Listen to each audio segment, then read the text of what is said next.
Dun, dun, dun, dun, dun. You ready for this? Dun, dun, dun, dun, Nope, dun, now That's all I know. We're gonna get struck. Dang it! You just took down the man. channel. That cost us I hate to- $10,000.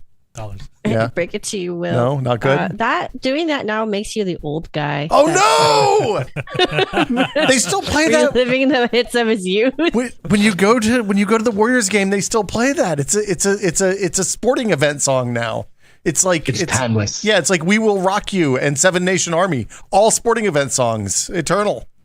Welcome to the Full Nerd. Hi. This is the pre-show. We're going to talk about PC stuff here.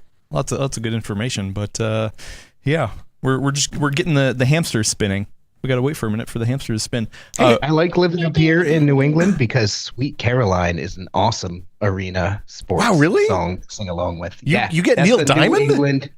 Yeah, Sweet Caroline's the Boston area song for whatever reason. He's not even from around here. Yeah.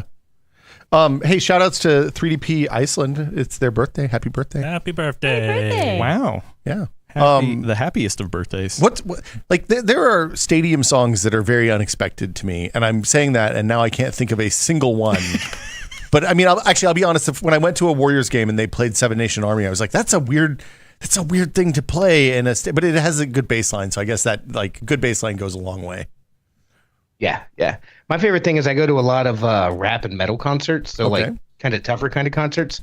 And whenever the lights go up, they all universally start playing NSYNC's "Bye Bye Bye" to get all the metalheads to get on board right there. That's actually really good. That's really good. Actually pretty good. We got all of the friends of the show. Yeah, and Sid Lives, friend of the show. Sid Lives says the pre-show is where it's at. Speaking of, before we started, Brad was talking about how his eyes are dry because of his heater.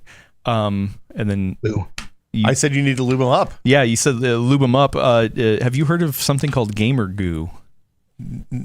Okay, no, but when I had Bell's palsy, speaking of being old, a few years ago, and my left eye wouldn't close, I had to they gave me these eye drops that was a goo that you put on when you were going to sleep. You just smeared it over the open eyeball and like would seal it up so that you wouldn't accidentally touch it. And then you had to put a hard eye patch over it.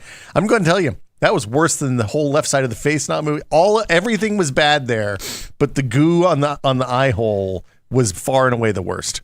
Well, maybe you should have just used gamer goo. Maybe I should have. I'm realizing now on Amazon they are all currently unavailable. It sounds like they don't exist anymore. But yeah, we had got some in. This is antiperspirant, though. I don't think you want to put that on your eyeballs. Yeah. So this is when Hayden used to work with us. Yeah, we were going to do a video on it. We never did. But yeah, the idea is that your palms get sweaty after some long gaming sessions. Knees weak, palms sweaty. Yeah. Something mom spaghetti. And you put this gamer goo on your hands, and it helps sweaty palms. I still have it. It's a horrible name. I don't know where it is, but I have it. Life hack. Yeah. I just got good at games, and now my palms don't get sweaty. Oh, there you go. Yeah. What about Mom Spaghetti? Mom Spaghetti's in Fortnite now. You know, when you go Eminem and Snoop Dogg are in Fortnite. The minigun. It raps when you shoot it. It's so good. So good. Yeah. that and the Nerds. Well, the Snoop Dogg grenades, the boogie bombs that make you do the Snoop. It's called the Snoop dance now, but it used to have a name that's probably not appropriate. Yeah, I was like, that's not the not going to Snoop say dance, it. But No, don't say it. But yeah, that you start minigun. firing the Eminem minigun, it starts going that Emma Longa Dinga Donga Chicka Chicka. It's hilarious. It is my favorite. We've been dropping at the Mom Spaghetti place exclusively the last few since that patch hit. That's pretty good. And it is very good.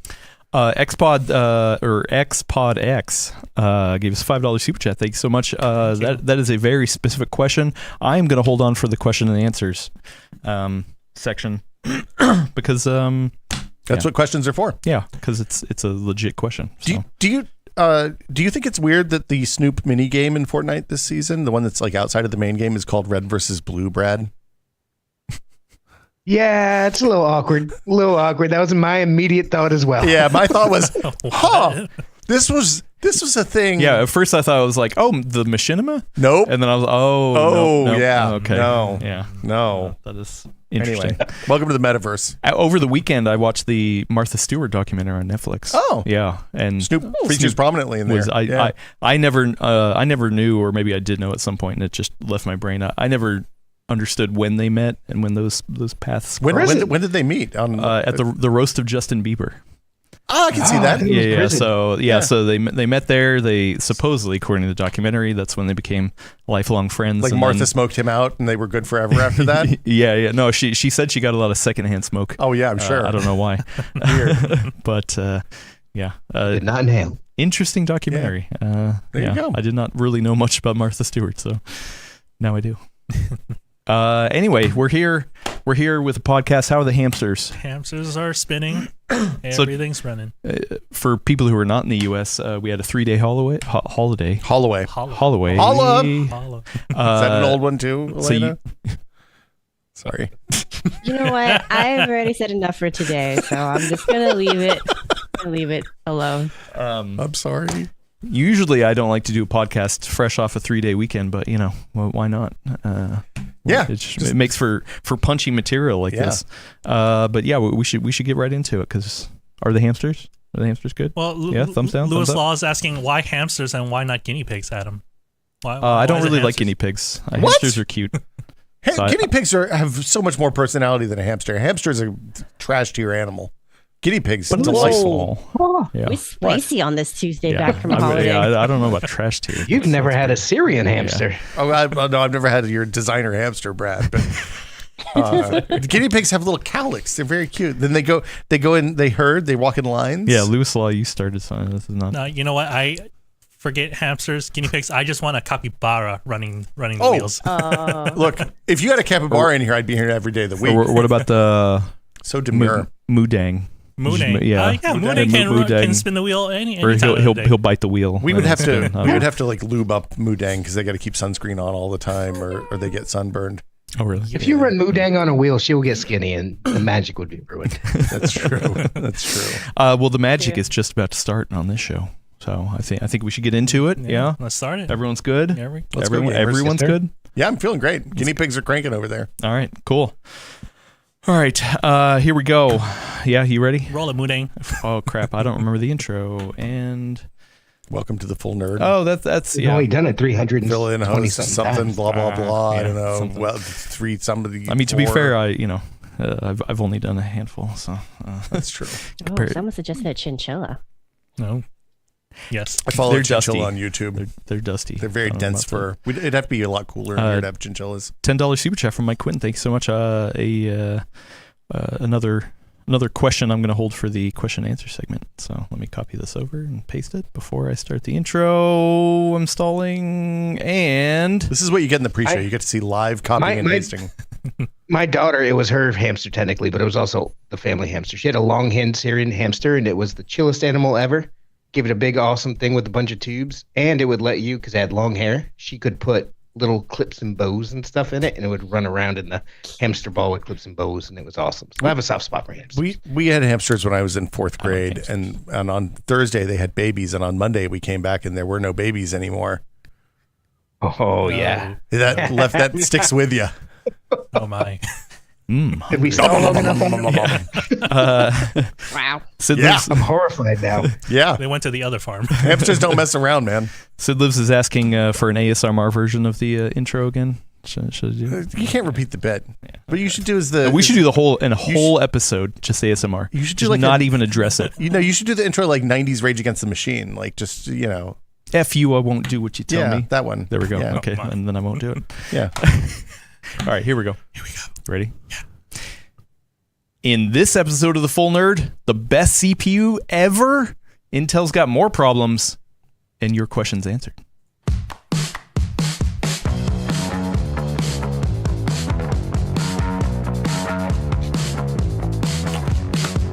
And welcome to episode 324 of the Full Nerd Podcast. I just grabbed the box for a new CPU that came out. It was sitting behind me. I am your fill-in host, Adam Patrick Murray, but I'm not alone for this episode. On the line, I have the glorious Elena Yee, Hello. and I see a little bit of a Full Nerd shirt peeking out. I am wearing a full Yeah, nerd shirt I like today. it. I like Good it. eye. Speaking of really good shirts, Brad Charkis is also on the line with the Wars in the Stars shirt. Yes, sir. Help me, Internet. I'm hopelessly addicted to Call of Duty. Yeah, but on console. It's all the same now, man. I've been splitting it up. It is all the same. All right.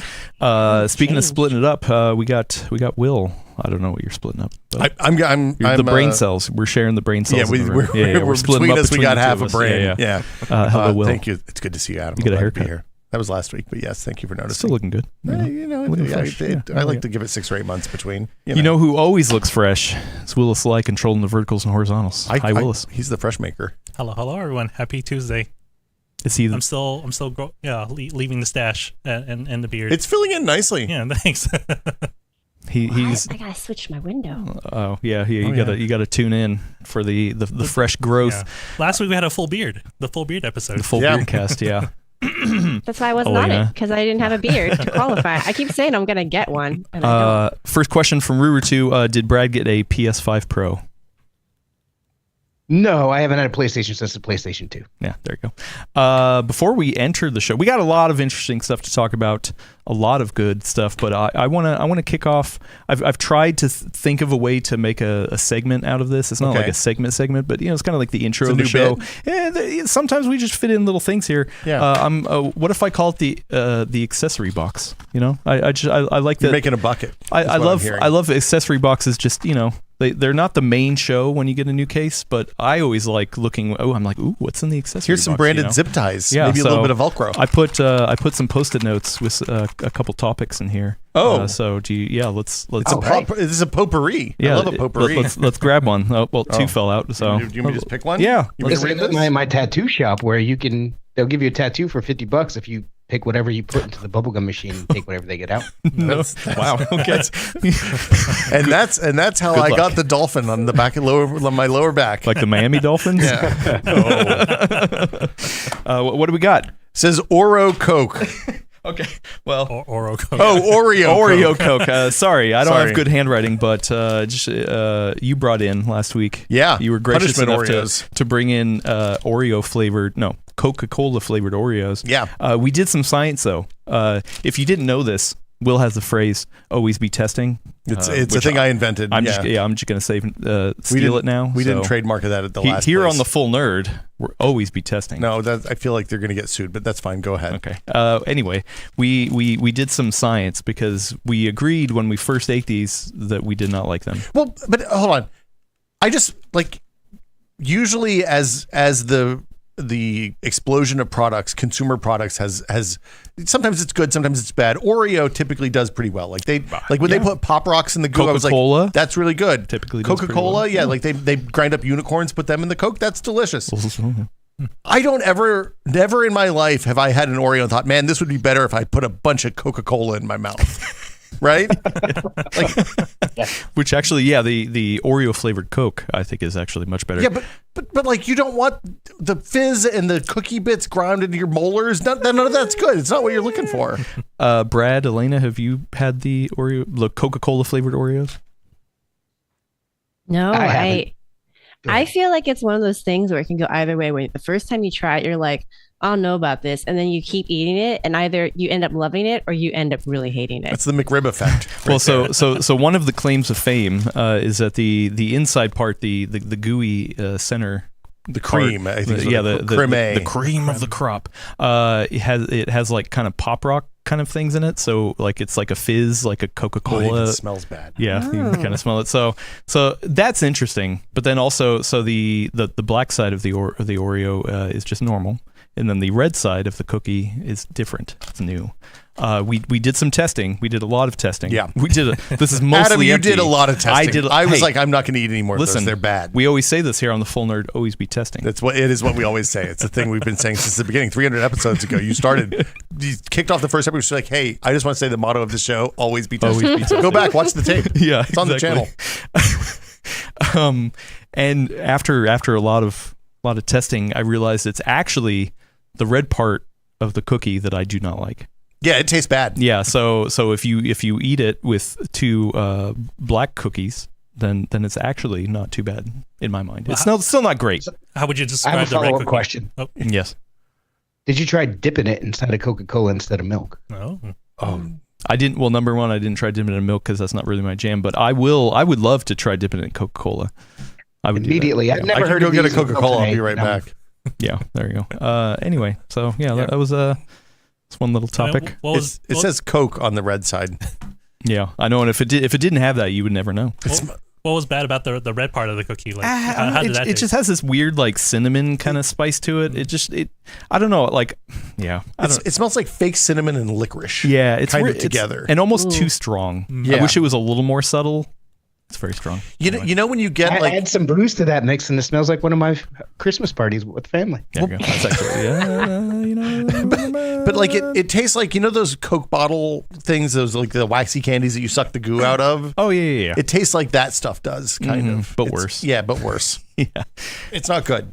All right, well, we got another topic in here. Let's get into it. This just in. I just saw this on the internet. The NVIDIA app is out of beta.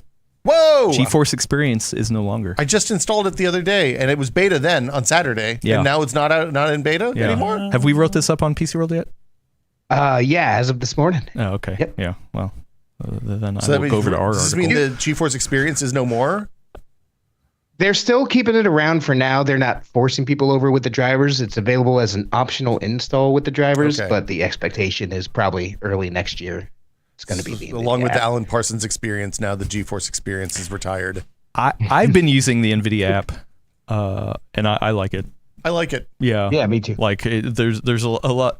I mean, not that the GeForce Experience app was bad per se, but even just the simple fact of like you don't have to log in, and sometimes there would be an update and it would log you out, and the not having to log in is honestly my favorite part. Yeah, it's just like you never think a little thing like that would be such a huge life changer.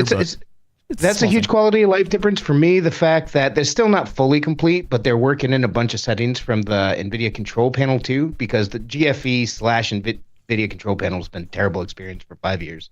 Yeah, well, and conflicts with each other, right? Like that's the thing. Yeah. I'm honestly like the idea that they force you to log into GeForce Experience to use GeForce Experience implies they can't track you effectively without logging in, which they absolutely can. Because they have a fingerprint of your computer. They know who you are.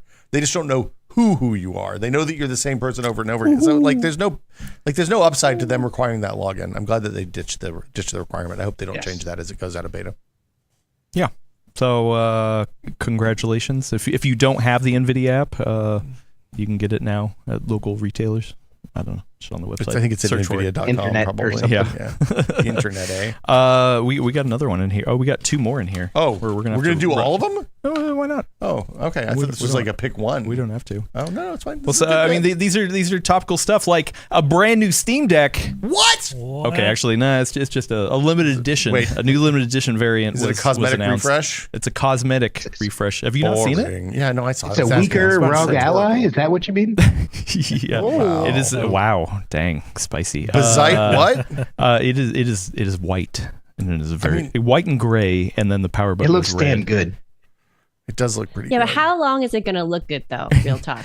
Also, it does like a lot of white stuff. It does accentuate the large bezels.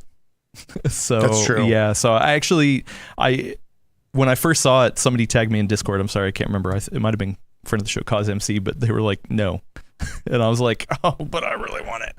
And then the more I looked at it, I was like, well, number one, I don't use my Steam Deck much anymore anyway. Yeah. Number two, I was like, actually, I do like the look of it, but I have the other limited edition, the see-through one, and I kind of prefer the see-through one. So I like the gray buttons a lot, and I like the contrast on the red power button on the OLED with the white. That looks really nice. Yeah. But like this is like they're just trying to sauce it up a little bit more to entice the people who haven't jumped yet, right? Or get nerds like me who would buy multiple versions. Want to collect them all like Pokemon? Yeah. You should get into Pokemon cards. It's much cheaper than collecting Steam Decks. Should I? Yeah, totally. It's not wrong. What He's about been Pogs? testing it. I've heard Pogs are coming back. Look, everybody loves Pogs. Yeah, I saw an ad on my Instagram or something, and it was just like, oh, Pogs. And I was like, Pogs what? again? The nostalgia thing is just getting too out of hand. Yeah. Let the children have their things, and we should let things stay in our childhood. Yeah. Look, I don't care what you say, Elaine. I'm going to go out and fire some Beyblades off the overpass and see what happens, okay? I remember those. Kids right. love Beyblades now. You got the last thing in the accessory box. Beyonce There sang we a go. song about him even. See if you can read it. Because my handwriting's bad. That's what. This one says... Oh, yeah. about this. Ambernick. Yeah. I Wait, picked is that up a real... Is that a... Yeah. Ambernick's a real word? Ambernick. Okay.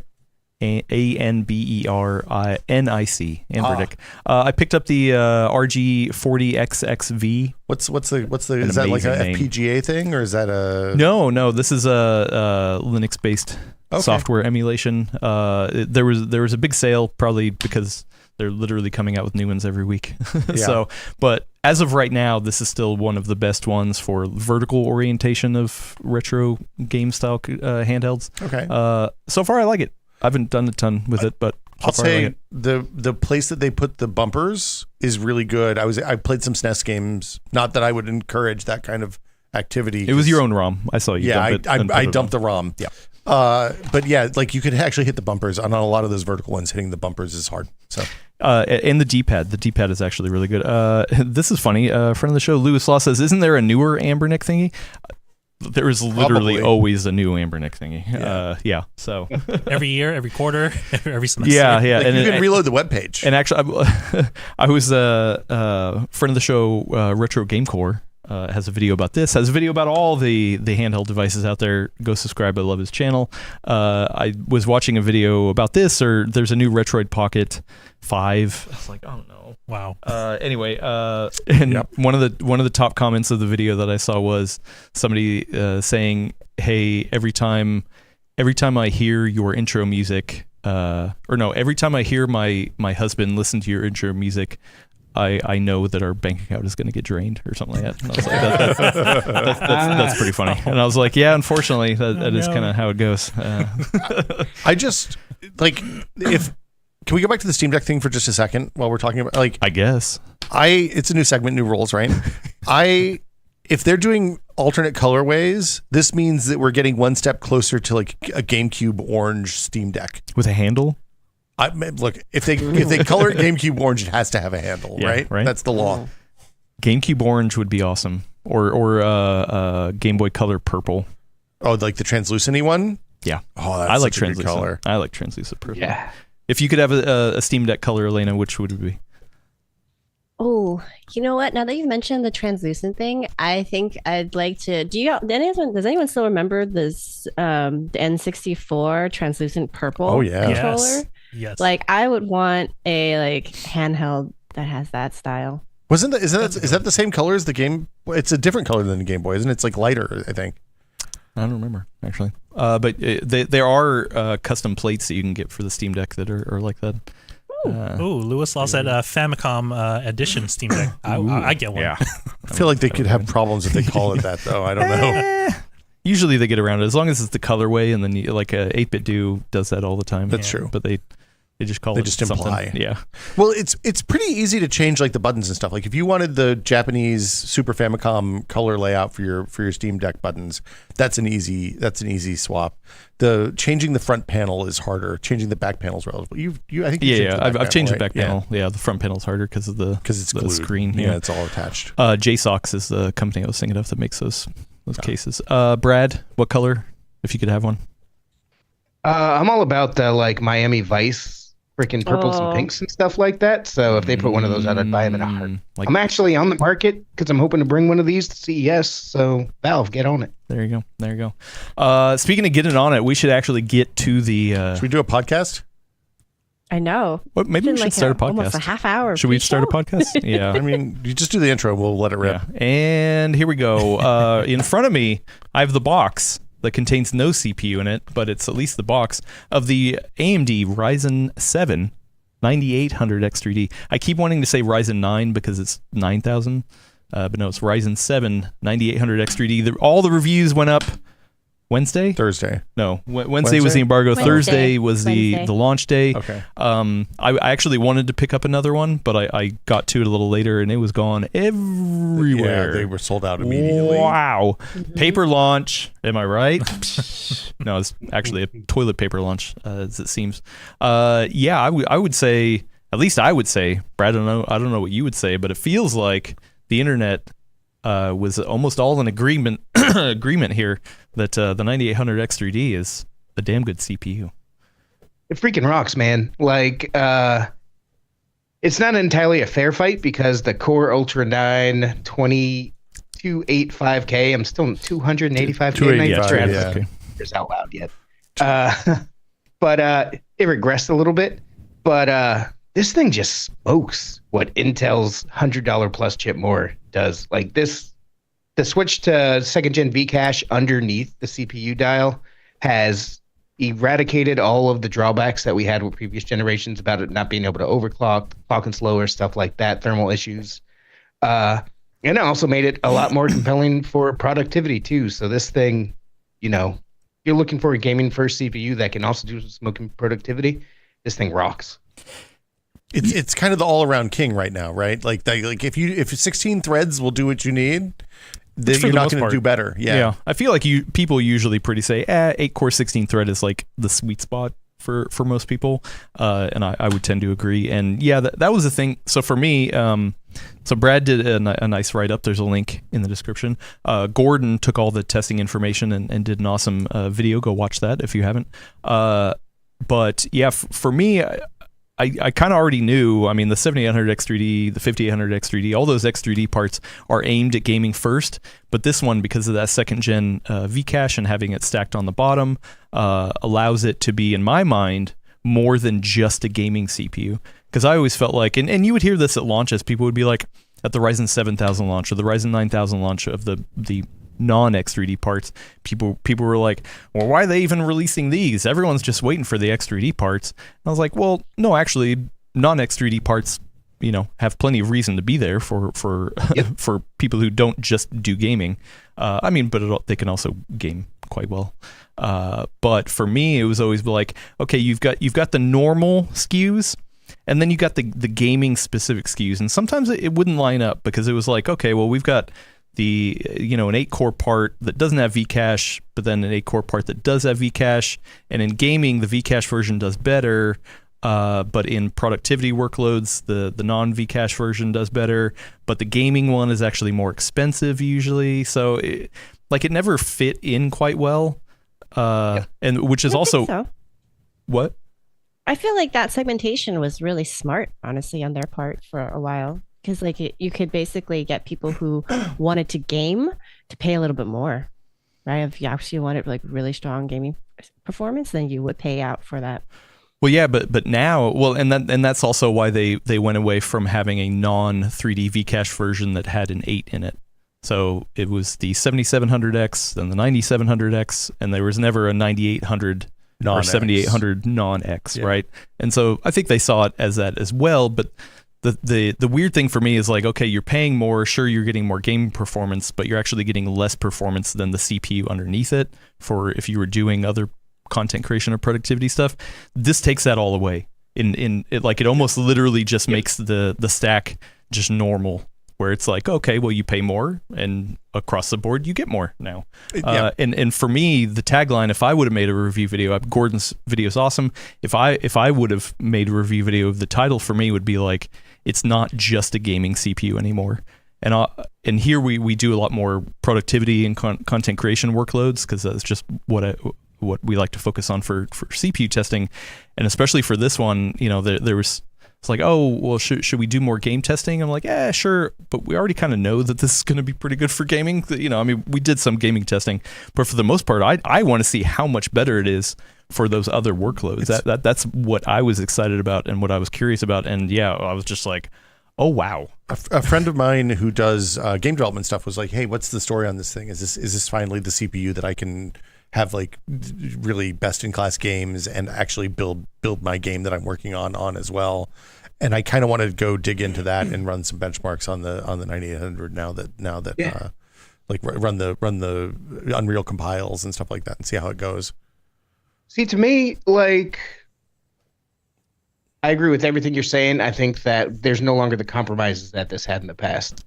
But I think if you're looking to go out there and do some serious heavy duty, like productivity, content creation, production work, like you were just talking about, you would still probably want a 9950X or even an Intel 285K. Like when it comes to multi-core stuff and things that just hit all those cores, those are still, there's a reason they're $100 more. Mm-hmm. Yeah. But this thing smashes Intel's 285K by 25 to 30% in games, which is a beatdown I can't recall seeing that in decades in the PC space. It's funny because like the 7800 X3D smashed the 285K. Yeah, I was too. like, it's partially Intel's problems, which is the next segment. But yeah, I mean, like the I don't know, the testing, and I actually we had an open test bench, so I actually threw in a 5700 X3D as well as 7800 X3D to test against, because I was like, well. Originally, I wanted to get a 5800 X3D, but they're no longer available. So I was like, 5700 X3D is still available out there. And in a lot of the gaming scenarios, depending on what you want to do, like, I mean, the 9800 X3D is still a good bump, but 5700 X3D is still pretty good. But then when you look at content creation stuff, you're just like, oh, okay, wow, it just leagues behind. 57 X3D is a 6-core? No, it's 8-core. 8-core. Clocked at 4.1. It's $250, so it is considerably cheaper. Well, and it's an AM4 part, just to be clear. AM4 so part, you can yeah. So that was actually the big question for me coming out of your review. Now it's actually the final section of my written review. Like, do you think if you have a 5800 X3D, you should upgrade? If you're a gamer, if you're a creator, obviously, but if you're a gamer, what do you think? I think you're still good right now. I mean, depending on what you game at and what you do, I feel like, I mean, a lot of the numbers and testing that I saw was just like, hey, this is a great part. I don't think it's an upgrade for the 7800 X3D. I'm sure you would get a really good upgrade for the 5700 X3D. But it once again, you'd have to figure out what you do. There's a caveat there, because I still think it is really a good gaming CPU still. But if you're doing anything other than gaming, then it's just like, oh, okay, well, you're definitely going to see some big gains there. Well, and I think I also think it depends if you're playing games. It depends on what video card you have. Like if you're not running a 4080, 4090, you know, the CPU is going to do more than your video card. You're going to be GPU bound instead of CPU bound in a lot of cases. And I think in this, like, yeah, I think we still haven't found the CPU that can make a 4090 CPU bound or GPU bound. So, you know, if you're running a 4090, putting a faster CPU in, we'll probably see some benefit. So that's my thoughts on it. I was interested. I was digging into the numbers for mine because everyone's like, hey, I got the 5800 X3D. 7800 X3D obviously wasn't worth it. It's the 9800 X3D. So I was digging into it. Even the 5700 X3D numbers that you did, and yes, it's 25% faster in gaming than 9800 X3D. But when you look at the actual practical frame rates, like the 5700 X3D is just as fast as that Intel 285K. Like, it's still a very potent chip. So, and to do the upgrade between the DDR5 and the motherboard, it'll cost you at least $800 to upgrade to this. Well, so. I mean, that's the thing. I look at like somebody in chat just a second ago, Arthur Magno said they're on a 3600 and they're thinking about getting a 5700 X3D. That seems like an absolute no-brainer versus like I'm looking. So Central has Ryzen 9800 X3Ds in stock, but they're only selling them in bundles, of course. So like to get with a motherboard. So to get the $480 CPU, and RAM, and a motherboard and RAM, you're looking at $800 total. You're much better off just, you know, going from probably, if you're on an AM4 board, you're probably looking at 16 gigs of RAM on your system right now. Buy a cheap set of 16x2 RAM and put a 5700 X3D in it, and you're good for another 4 years probably if your video card is reasonable. Like, that's amazing. Yep. Yeah. AM4 life, man. Yeah, I was just gonna say that exact thing where it's like everyone still kind of craps on AM4 being around, but man, the value you get out of it, it's unreal. Unreal. Are all of those boards, like the thing I haven't gone back to look at because there's a bazillion boards. I wonder how many of them are getting BIOS updates for these newer CPUs. Like, I wonder if there's like legacy AM4 boards that haven't gotten the microcode or whatever update that they need to run 5700 X3Ds and stuff like that. Well, I remember when they first announced Ryzen 5000, they had said some of those first chipsets were not going to support, but then they walked it back and were like, we'll make it work. We'll make it work. So okay. I think there are some boards out there that still don't. But I mean, that's if you got in like on Ryzen 1000. I don't remember what the chipset number was, but yeah. I would think that if you have a high end, like one of the 70E class motherboards, at the very least, they would still get the updates for that. Yeah. Oh man, a friend of the show, Sid Liv, says my son went from a 1600 So Ryzen, the first gen Ryzen to a 5800X3D a while back. He is still happy with performance. Oh, I bet. I bet. Yeah, that's So, quite a jump. Anyway, yeah. So that's my thought. But also, it's not like anybody can get a 7800X3D right now, even if they wanted to try to find some deals. It sounds like those are all Those seem out of like they're stock, gone. right? Yeah. Wait, And 78 if or you want to get a 98? 9800X 3D, it's going to cost you like $1,500 on eBay. Those things are gone too. Yeah. Oh, so both gens are out right now. Oh no, it's, you can get tray versions of 7800X3Ds at Central has them in stock for $369 right now. Oh, Not bad. But it's the OEM version, not the box version. Yeah. Which okay.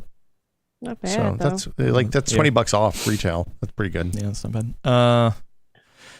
Anyway, yeah, good launch. I remember back when the Ryzen 9000 launched, a lot of people were like, "Oh, the uplift is barely there.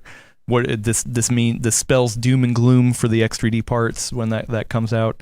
But yeah, things have changed. So I really liked, honestly, I was away, so I was on vacation when all this happened. So when I was catching up on it, and I was looking at some of the numbers for a different article that we did for the site. And one of the things I really liked about this was I feel like this still demonstrates AMD's kind of commitment to slow, steady improvements over time. Because I think what right now the narrative's all about, like what a comeback or like what a launch, especially in this, year of kind of, disappointing flagship launches because of all the caveats that's kind of emerged around the initial testing and reviews. I just think it's so cool that, like, we started this talk talking about how, initially it was like gaming only, couldn't figure out how it fit into the stack. And I think that if you actually look at it from a bigger perspective, I think this just follows that same path where AMD goes, here's a product. It does what it says it does what we say it's going to do, and it does it very well. And then over time, they just build on that, right? So they move the Vcache position. Now we get this more even performance across the board. And I'm kind of excited to see what they are going to turn to next for this kind of approach. Because so far, they've been consistent enough with it that I feel like we can kind of trust that process. well, and I just realized, I think this is the closest that an X3D part has launched from the normal parts, right? Usually there's a little bit more of a gap there. Yeah. So like I do wonder if like at some point those things will overlap and it's just like, oh no, here we go. We got the full stack, the non 3D and the 3D, or if okay, so maybe it doesn't completely align, but at least that alignment's going to get closer. Obviously we don't have the rest of the stack out yet. This is just the 9800X3D. There's rumors about when the next one will or the other versions of the X3D parts will come out, but yeah. And then the other thing we haven't talked about really is the overclocking on this because of the upside down. The upside down Vcache. They unlocked overclocking, and the early results on that are kind of remarkable. Which you could do PBO for the 7800X3D, That's true. which is technically an overclock. But yeah, like straight up overclocking. I mean, we saw friend of the show Gamers Nexus and Bearded Hardware, I believe, did a overclocking stream. It's been a while since they did one of those, so they overclock. I don't remember what they hit. Maybe somebody in the chat can. They went tell until us the what they door hit. was out of nitrogen, is my understanding. Oh, So- really? Nice. No, I don't know. I can bring my Duer in if you want to get some extreme overclocking. Man, I don't. Let's let it rip. It feels like I would get hurt. I don't know if I'd be and I'm like, oh, this liquid nitrogen stuff, is it really that Just lick cold? that off my fingers. Oh, I mean, Yeah. if you do something stupid, you will absolutely get hurt. Yes. I mean, have you The Leighton Have you Frost met effect. me? Look, Will have you meant me? Okay. If I do, I'm not if gonna I dare do you to something do stupid, anything. I'm not going to I dare know, you to but do anything. You said if I do something That stupid. candy off the floor. fair. Yeah. He does eat floor candy kind of a lot. I found a piece of gum under my chair. It's actually. It's still got some flavor. Side note: when I was younger, knows? I used to put gum behind my ear to hold it. Oh, you're that kid. Oh my God! Were you the kid that you could dare them to eat anything and they'd eat it and then they'd have to go to the hospital? Well, yes. This explains so much. I never went to the hospital. This is exactly why I'm the parent at trade shows. I'm telling Adam, Yeah. no, don't pick that up, Adam. Do not put that in your mouth, On Adam. the floor. Don't put that in your mouth. Yeah. Please don't. No, get it out of your mouth. Don't eat the We were street at- hot dog. We were at Frohr's thing to check out the Airjet at CES last year, and they were handing out like little mango flavoring packets for water or whatever. Oh, yeah. And Adam's like, hey, what happens if I pour a bunch of these into some Diet Coke? They're like, I don't know, it's for water. He's like, hey, let's do a quick short. Someone take a video. I'm going to dump a bunch of these in. And then Mentos exploded all over. Anyway. Yeah. Yeah. So 9800 X3D. I'm Will put up a poll. I'm curious to see. 9% ordered one. Was able to 11% now. Yeah. Oh, wow. Interesting. Yeah. No, I mean, hey, it's a damn good part. It feels like a lot of people are happy to have a damn good part after a lot of these bad CPUs this year. I do think really bad or just kind of confused launches. Yeah. And also, like, I personally think there are still reasons that you might want to look Intel. You still might want to look at like older generation stuff or non-X3D stuff. Like I don't think this is like, oh no, this is the only CPU you should get. Nothing else should be considered. Yeah. It always depends on what you're going for. But for the most part, this is going to be heralded as like the ultimate CPU, which is still weird too, because like for what you can get for this price, even though there are CPUs that are better at other things than it, still like I think people are just being like, hey, this is one of the best that you can get out there. It's in a vacuum though, right? Because I mean, as you just kind of hinted at, Intel has, their optimizations in certain software that runs better on Intel parts.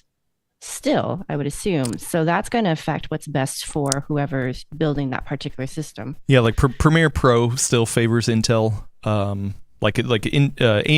is right there, at least in our testing. So like it's not like it's like, oh, it's a clear winner, but Premiere Pro is still loves Intel.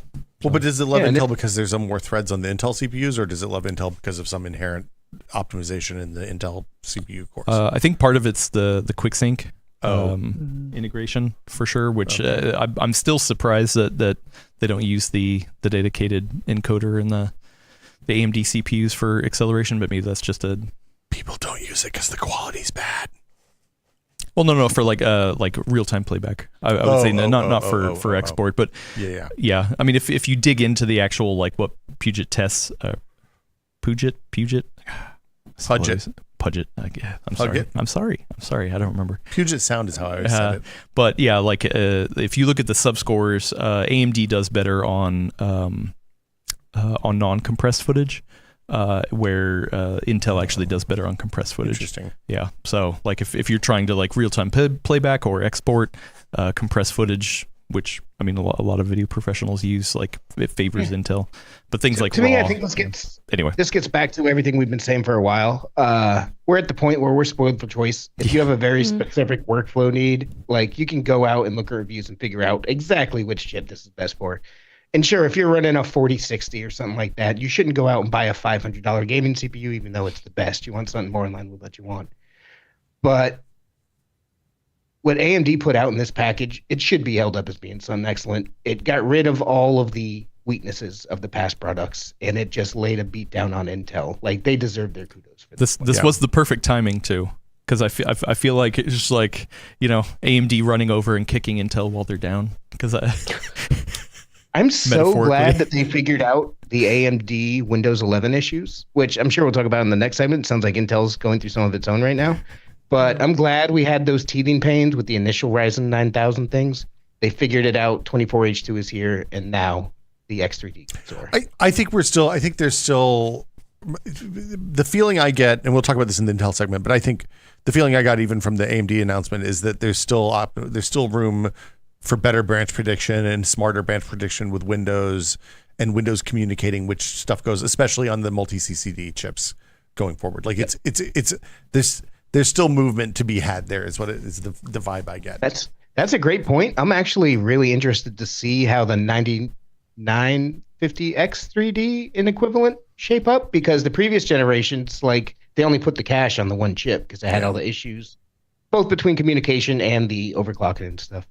And I'm really curious to see what shakes up this round with the new second gen V cache. They fixed a bunch of different things in Windows. Like, it could be awesome. Well, and with those dual CCD chips, especially the X3D ones, your thread scheduler had to say, okay, this is a thread that needs clock speed, so we're going to put it on the non-V cache. This is one that goes on the V cache. And the solution was, if you're playing a game, we're just going to turn off the non-V cache cores entirely. Park. I'm not using the right lingo. Well, turn off, I feel like, is, Okay, so we're going to set them so that you can't use them. And that works most of the time, but then sometimes it doesn't. And it was a janky fix for a complicated problem. So hopefully we see more elegant solutions that involve hopefully Windows being smarter. Because my understanding is that a lot of these problems don't exist on Linux because the Linux kernel knows how to send things to different CPU. Like, it knows the difference between different CPU core types and can direct threads more appropriately, which Windows doesn't really do as much. Yeah, I mean, that is the last part of the equation. What the rest of the X3D stack looks like, it's probably safe to say that they'll keep around the Ryzen 9, the top end, that there will be a 9950 X3D. I might be a 9900 X3D this time. Yeah, that's one of the questions I have, because I feel like that sat in a weird spot. But then again, I remember at least a lot of people on our Discord actually kind of liked it. Like it sat in a weird spot. But yeah, what do we think? Do you think there'll be a 9900 X3D part? Or do you think it'll just be the 8 core and the 16 core? Just as a reminder, the 7900 is a 12 core, 24 thread. Now, the question I have is that so it's two 6 core CCDs? Yeah. Are those 6 core CCDs or 8 cores that 2 of the cores didn't pass cert or didn't bin, or are those distinct dies that are built for 6 cores from the beginning? That's a good question. Because if they're bin, if they're parts that didn't bin, then we're going to see a 9900 X3D, because they don't want to just throw out all of those failed CPUs. Mm-hmm. Yeah, they make all 8 core dies, and then they just disable cores to hit the 6 and 4 core for their variants. But also in today's world where current consoles are all 8 core machines, and we're seeing a lot of games that actually are threaded and will hit 7 or 8 cores, like, this is something we need to test. I'm really curious if there's a performance impact running on a 6 core CPU versus an 8 core CPU for games that are actually native for the current gen consoles right now. Because I bet there's impacts there. Well, and you know what? I think you're onto something. That if those are bin chips, why not have them as a SKU? Yeah, because there is also a 7600 X3D that is Micro Center only. Steve over at Gamers Nexus actually did get one in for Micro Center. He did some testing, really good video over there, and it comes close to the 7800 X3D in the ways that you want it to. Yeah. So that part is probably because they had a bunch of 7800 X3Ds that not quite good enough. Not quite good enough. So yeah, okay. So I probably answered my question there. Then I guess the other question is that I keep hearing a lot of people be like, oh yeah, next time they're putting them on both CCDs, baby. Both cores, both caches. Let's go. I'm here to say no. I don't believe that they will. I mean, unless they figured out a way to have that die-to-die latency be reduced, because I remember when the 7950 X3D came out and it was only on 1 core, everyone was pissed. They were like, what the hell? Why not give it on both cores? That's my perfect CPU. I want it. And AMD came out straight up and said time and time again in public, and even behind closed doors, they were like, listen, we've tested that.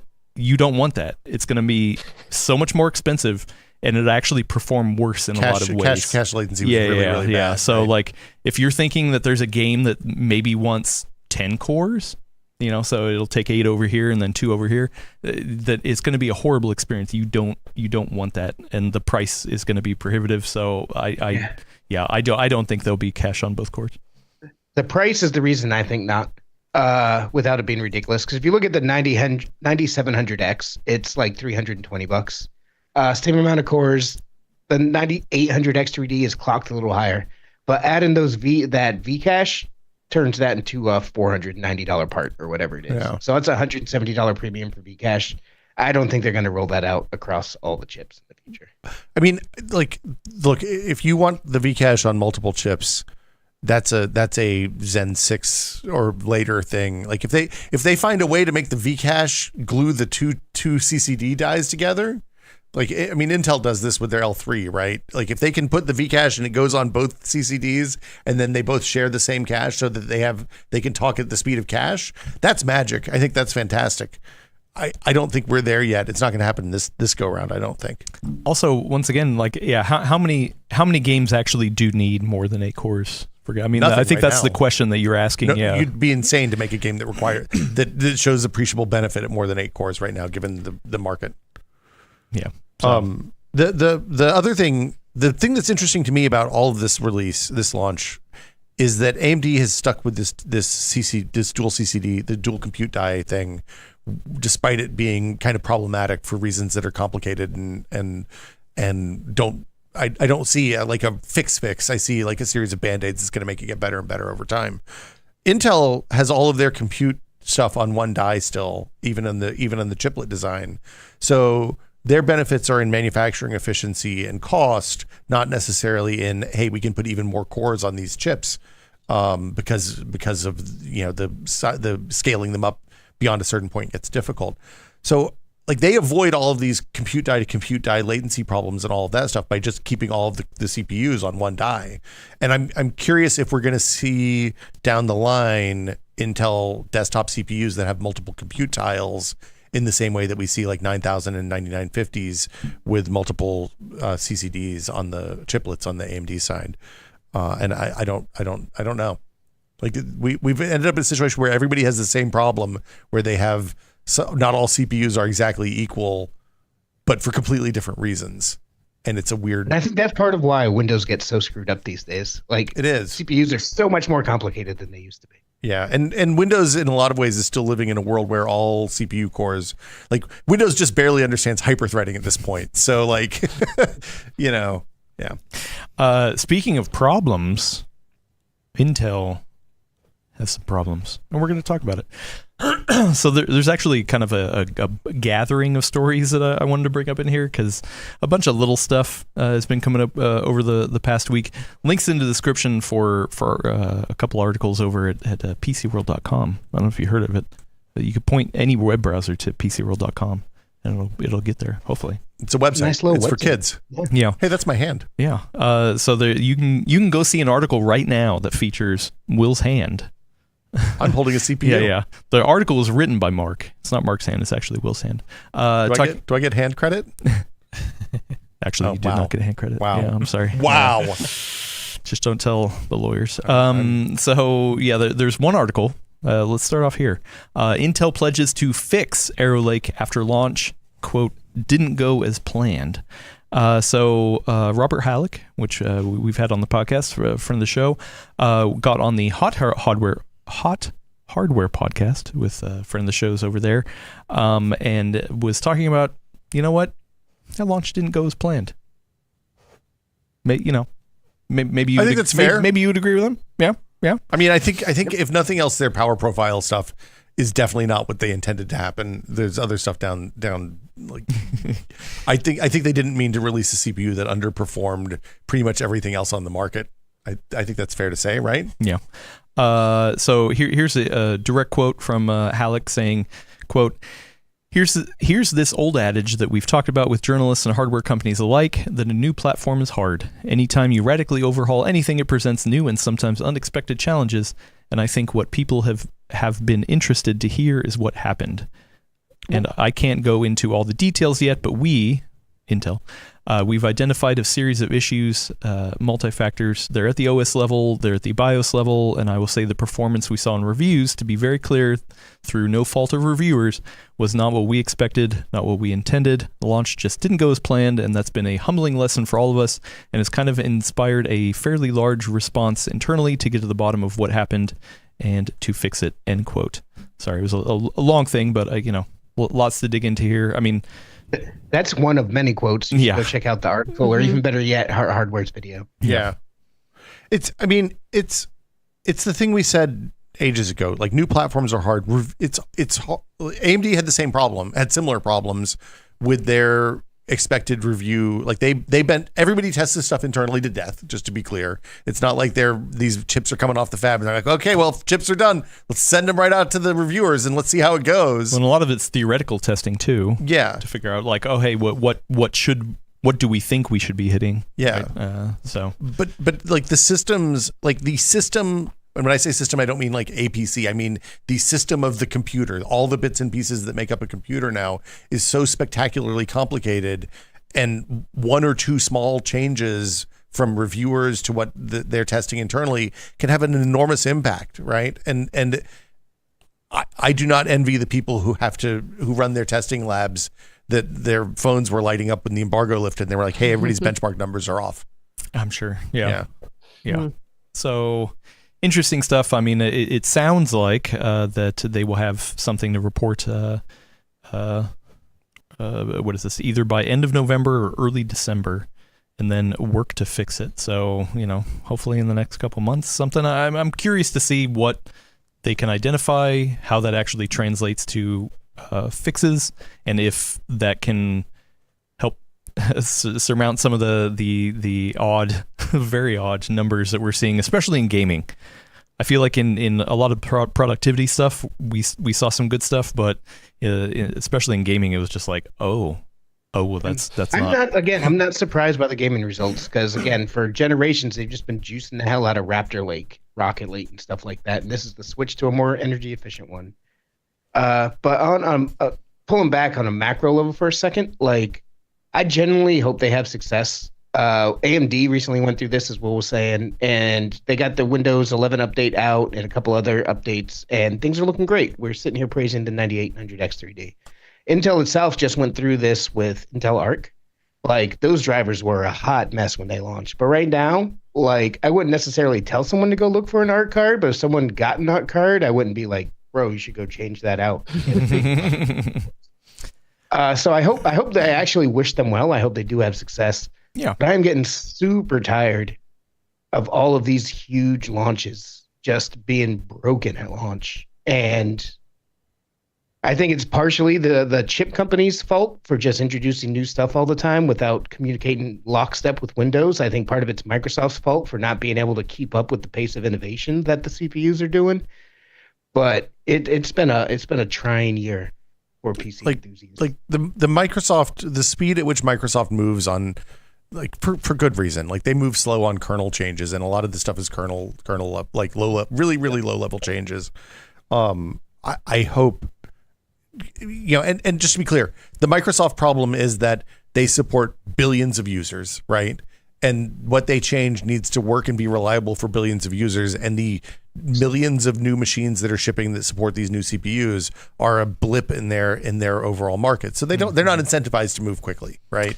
As opposed to Linux, where Intel and AMD can just provide engineers that make the kernel changes, and then they get tested and shipped out to everybody. So this is why if you want to really support the latest hardware, you should be all in on Linux, baby. Just Oh gosh.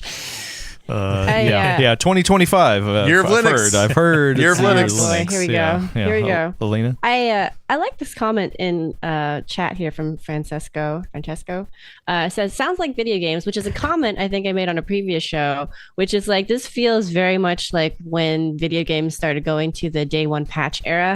Oh, yeah. Where it just didn't work right away. You got to run that software update, and it's, as I'll go Brad here, it sucks to see hardware moving in that direction. For me, I would say the part that sucks most is kind of from a more pragmatic point of view. Like, consumers actually will have a difficult time making an informed choice about what to get, right? Like, all of us are more plugged in, so we know, like, okay, like these are teething pains. There's going to be some growth, because I mean, none of these companies want to leave their launches as they are. They want to have a product that people will want to buy. But the question then becomes for a consumer, well, when is it going to improve? How fast will that happen? I don't know what the improvements are going to be. So now what do I buy? Because we always tell people, don't buy based on projections, right? You have to buy based on what you get. So it's nice that we have the 9800 X3D, because that is something you can, unequivocally recommend to somebody if that's the right thing for their budget and for their use case. But for everybody else, it's a little like, like, what do I tell you to get when you come to me for advice? Or if you don't have someone to advise you, how do you make this decision when you're trying to go through all these articles and make an informed choice about where you're putting your money, right? So that's the part for me that sucks. Like, I think Brad speaks really well about like kind of like the more kind of intellectual, theoretical, we're watching this almost like a sports game kind of perspective. But from my perspective, this is the day-to-day kind of what do you do when you go out to buy something? I think that sucks even harder because it affects so many more people than just those of us who like to watch this like a sports game. And for better or worse, a lot of the narrative is driven at the beginning. There's the launch, there's a lot of buzz, and that's that, and something could get solidified in the brain, even if things kind of go on to get fixed. I wonder, like the 9800 X3D, probably most likely came out the way that it did because of all the teething pains for the Ryzen 9000 launch, right? But I wonder if the Ryzen 9000 launch is still kind of like looks bad in people's mind and just think that the 9800 X3D is just a better thing, not realizing that one led to the other, and there has been updates to the Ryzen 9000 launch. Because a lot of times, I mean, it's just you just hear that initial narrative, and then it's hard to break it. And I mean, I wish as reviewers, we had time to re-benchmark stuff, every month, but we don't. So, yeah. Well, when Keith did that, every so often check in on ARC, that was super cool. Yeah. Well, that was really helpful. And on the other hand, though, the people who care about this stuff the most are probably the ones who are the X3D customers anyway, right? So if you're in the range for a $200 low end desktop CPU, you're probably not like shopping benchmarks. You're looking at price and looking at what video card comes with that machine and whatever. And it's the equivalent of walking into Best Buy or Micro Center and just buying the one with the good RGB lights. I think like makes it go faster. We all know. Look, 100%. The science is there. We should test that also. Always be testing. Always be testing. Is what we say. It's the motto of the podcast. That's what we say. We always said that. I like it. Yeah. I don't know. This has been the weirdest CPU launch cycle I think I ever remember, for what it's worth. Like Ryzen 1. Yeah. Like when Ryzen came out, I remember everybody being like, "Man, that's a lot of cores. Wow, this computer, this is real janky." And that was weird, but then Intel was just like, hey, we're doing the same thing we always did. You get the cores you want, and it's rock solid. Nobody gets fired for buying Intel, I think is what Gordon always says. Yeah, well, I mean, and here's the next thing. There's an article that I linked to in the description. I believe this is also written by one Mark Hockman, but this article does not seem to feature Will's hand. That dude writes a lot of stuff. He does. Where's my hand? Yeah, no hand in this man. article. The head is AMD's desktop CPU share soars 10 percentage points in a year. So I will say Intel for a desktop CPU share. This is a report brought out by Mercury Research.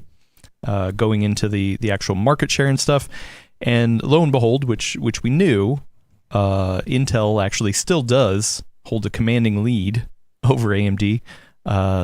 What is this? So Q3 2024 market share stands at 71% Intel, and AMD 28%. But that is up from 19% year over year for AMD. So they've done a lot right. And they have made a 10% swing in market share, but still, Intel has a very large lead out there. So, yeah.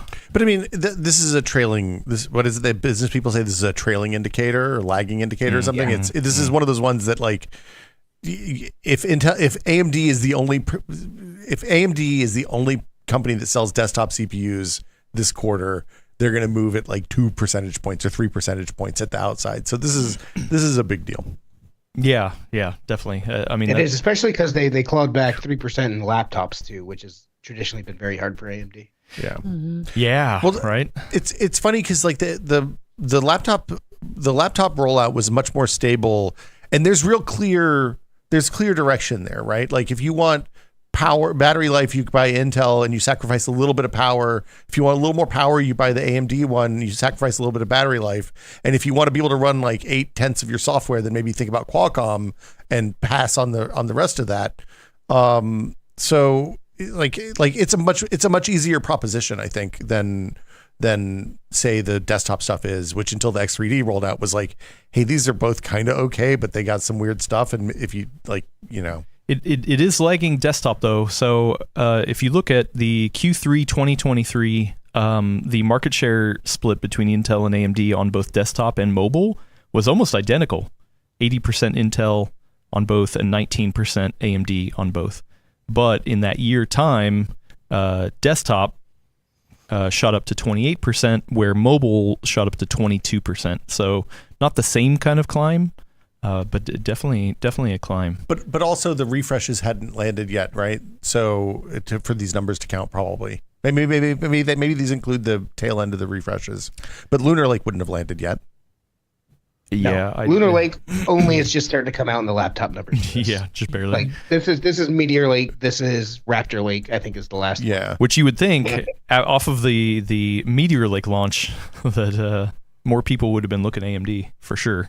Meteor Lake had a rough launch as well. I think that's what we see with. But I would have seen a bigger difference. I feel like we should have seen a bigger difference based off of Meteor Lake stuff. But once again, I mean, we say here still making inroads with vendors, man. Yeah, like there's all that groundwork that Intel continues to be the market dominator in both segments for a lot of reasons. Like we're not going to see a flip of that for many years if that happens. The other fundamental problem with this kind of like this we have limited data here, right? So we have market share, but we don't have volume sales for those quarters, and like. I would be curious if sales are down in 2024 Q2 because everybody's kind of waiting and seeing to see what go like corporate customers don't wait and see because somebody starts and they need a new laptop, you buy them a new laptop, right? But I think home consumers, like retail laptop purchases, probably the informed customers were kind of like, hey man, I'm going to wait and see how this Meteor Lake thing seems meh. Speaking, they said that overall, for CPUs, like they were modestly up year over year, but well below seasonal norms, which still doesn't get into volume specifics. But it says CPUs were still kind of up compared to last year. To me, this really reflects that, we're seeing it in Intel stock price and layoffs and stuff like that. Like they got caught out with a bad year for CPUs.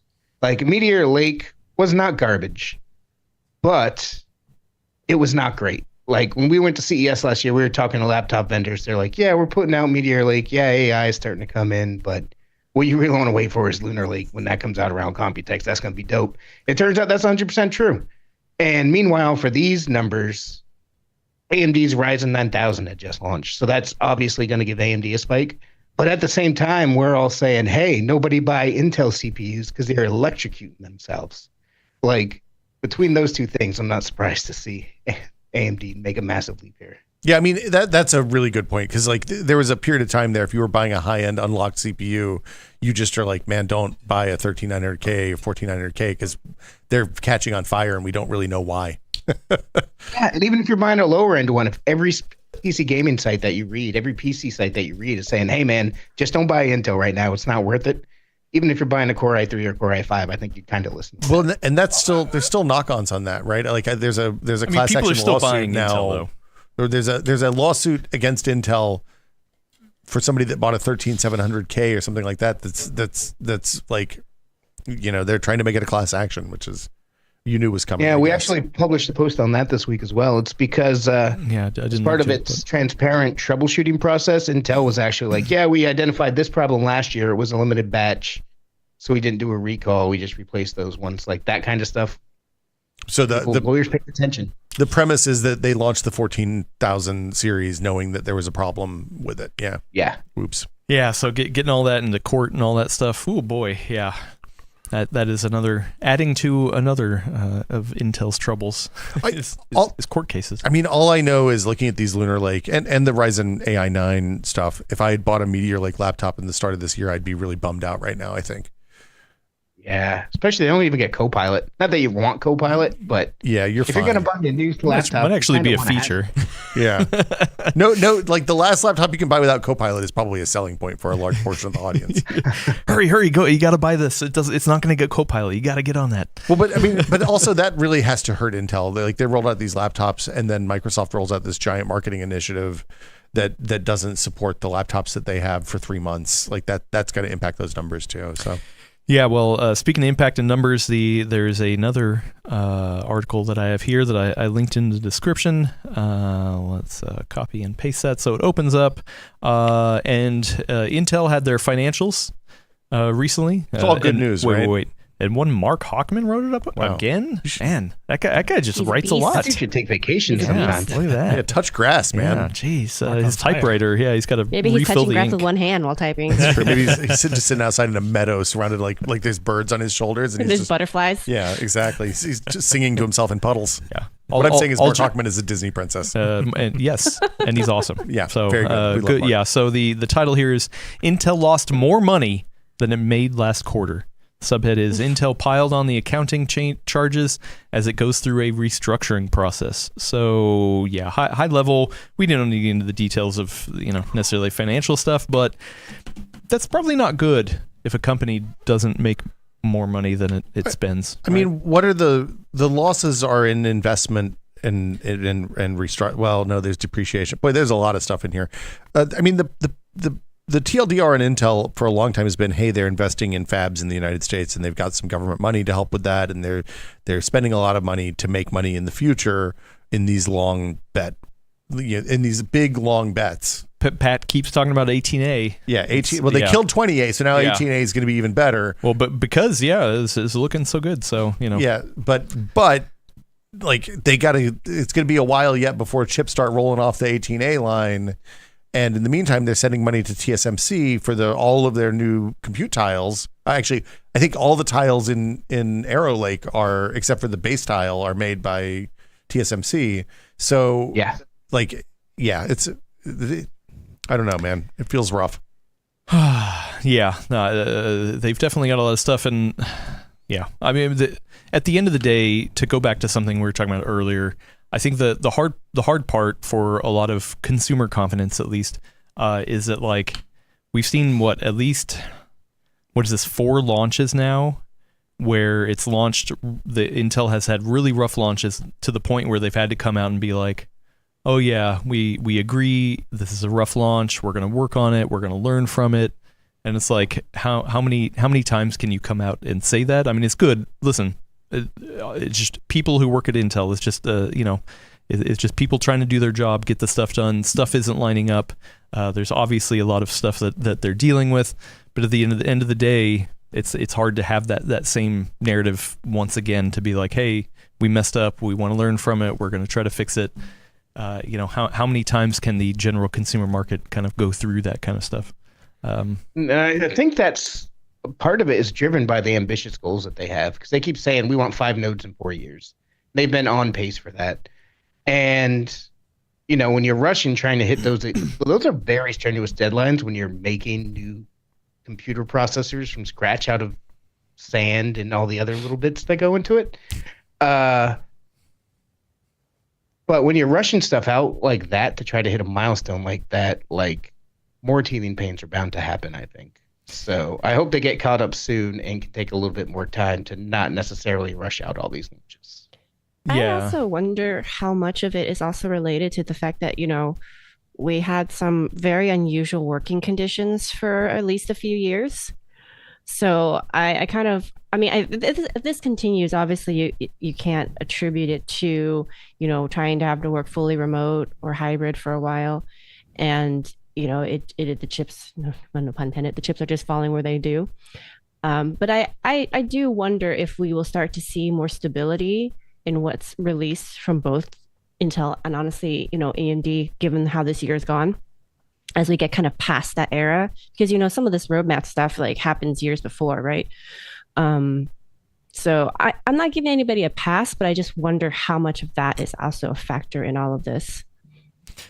Also, yeah, I mean, friend of the show, Datus, has a good point there. That the general, Joe Schmo who goes into a Best Buy and buys a laptop isn't going to be like, oh, Intel, I've heard they're having problems. So, like, they're just going and they're looking at a laptop, they're buying something, and I wish they would look more at specs or, research a little bit more. Go over to PCWorld.com, for laptop buying advice. But yeah, there we is actually are on. we're on pace to review over 130 different laptops this year. So if you want to go pick it up and it's new, there's probably a good chance. There you go. Look at us. Just kidding. I'm patting my back. I didn't do anything. That's all. You sit here and look pretty every week. Pat Brad's back without ruining the TV. Don't break the TV. Yeah. No. That is a good point. I do wonder. I mean, they still have a commanding market share. 77% is still nothing to sneeze at. They do have ambitious goals. I do think they have a long runway. I don't think Intel is just all of a sudden gonna, just go out of business. So I do think they have time, but yeah, they need to continue to work on it. Need to continue to be transparent. I do like that. I do like that Robert Halleck went on the podcast and was transparent. That's all good stuff for sure. Well, and the other thing to remember is that, like, we're a hardware, like these are finance problems, right? These aren't like, hey, your computer is not going to work problems. This is not, hey, Intel's not going to be here in 5 years problems. This is, I mean, maybe, but this is keep losing $16 billion a quarter. No, they only lost $3 billion. They made $14 billion. And they lost 16. So, I'm an accountant now. It's not like there's Intel has had two different problems. The one is that their chips are slow compared to the other guys' chips. The other is that they have spent a lot of money building up new infrastructure to do chips for the future, and that stuff, unfortunately, like building a fab isn't something you can do in a quarter, right? Like when you look at spending billions of dollars on these fabs and upgrading old fabs and whatever, I think the 18A one is in Ohio someplace. It's this stuff takes a long time, and it's going to take billions of dollars spent over a period of years. And the market is like, hey man, why are you losing so much money? They don't care that they're building stuff that's going to pay off this investment over 20 years. They just care that your numbers are not right this quarter. And Jim Cramer yells about stuff on CNBC, and then your stock goes down. Capitalism, baby. Yeah. Look, but hey, at least we got Coke flavored Oreos. Yeah. It's not good. And Oreo flavored Coke, apparently? I mean, the Oreo flavored Coke was okay. It's actually it was pretty good. Yeah. But mix the two. I haven't tried that It's a yet. terrible idea. Always be testing. It's the theme of the podcast. We love to test. Yeah. So patience. Yeah. Other things. This is rough times, but I don't think the spill's the end for Intel. But the story is far from over. There's a lot of questions about future stuff, and we did get one question in that I want to get to. Which let's move over to the Q&A, shall we? All right. Questions and answers. If you got a question right now at the Full Nerd Podcast in the chat, it's kind of the easiest way for us to see it. Or if you're watching or listening to this later, there's a link to the Discord. Go hang out with some fine folks over there, and there's a channel that you can put a question in that hopefully you will get your question read on the next show that we're going to have. But we just got one in from friend of the show, Liquid R. Is 2025 the year of Battle Mage? Speaking of Intel, I mean, didn't Intel come out and say, hey, we want big integrated GPUs now? Yeah, there was that quote. That seemed like a bad quote. Trying to diminish discrete GPUs. What did you get from that, Brad? Yeah, I think they're still going to be coming. I don't have a lot of insight into how they'll perform yet. I would assume it'd be in the same, affordable region as the initial art cards. That quote gave me a lot of trepidation. Like it might only be one or two graphics cards for affordable people. It makes a lot of sense for chip makers to try to integrate graphics and get rid of sub $200 graphics cards to me. But yeah, it doesn't smell good with everything else Intel's got going on these days. This is the kind of quote you heard like 6 months before they killed Larrabee, if I remember right. It's like, yeah, we're really optimistic about our CPU and our integrated graphics performance, and then they just kind of stop talking about the other one. And yeah. To be fair, the IGP performance on Lunar Lake is pretty damn good. Yeah, there are rumors that we might see Battle Mage teased at least next month. We'll see.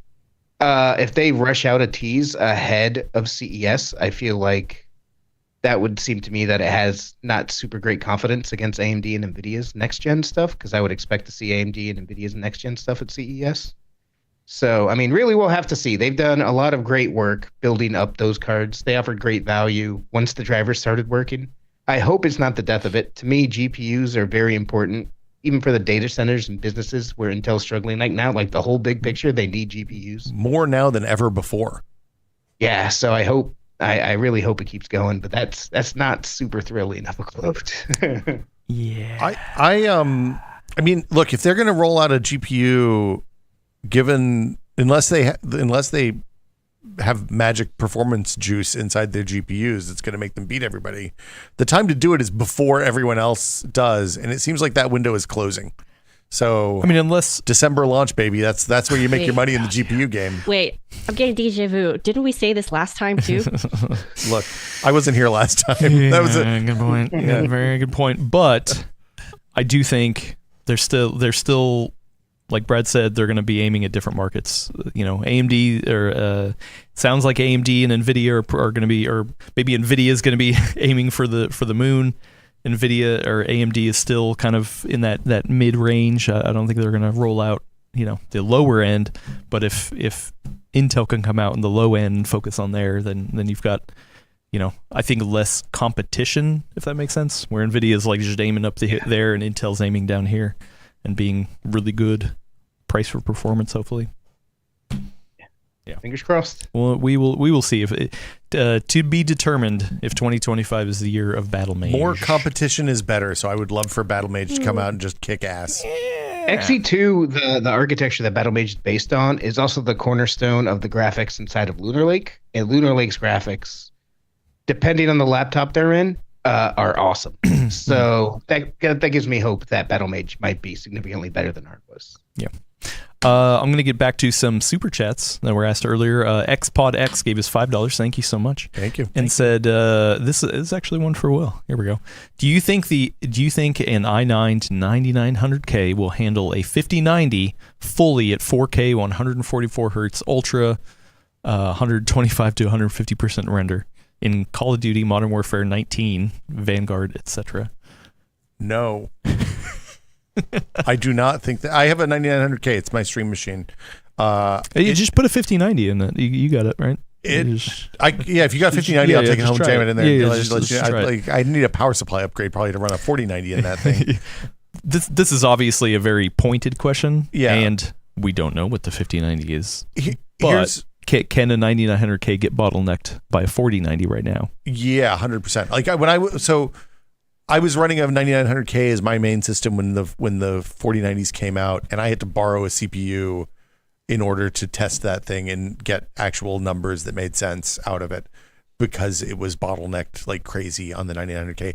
I think probably the memory in that machine was like 3600 megatransfers per second, so it was slow, and that was probably Zen, like last gasp Zen 4, like Ryzen Zen 3 probably. It was 5800. Was it a 1500? I don't think the 7800 X3Ds were out yet when the 4090 launched. It was still So I think I tested it on a Intel 12900 if I had to guess, and that was It's but I mean at the same time it's gonna be fast. Will you get 4K at 144 hertz with 150% render in Call of Duty? Call of Duty is pretty performant. I'm not super familiar with Modern Warfare 9. Is Modern Warfare 19 the 2 versions ago, I think now?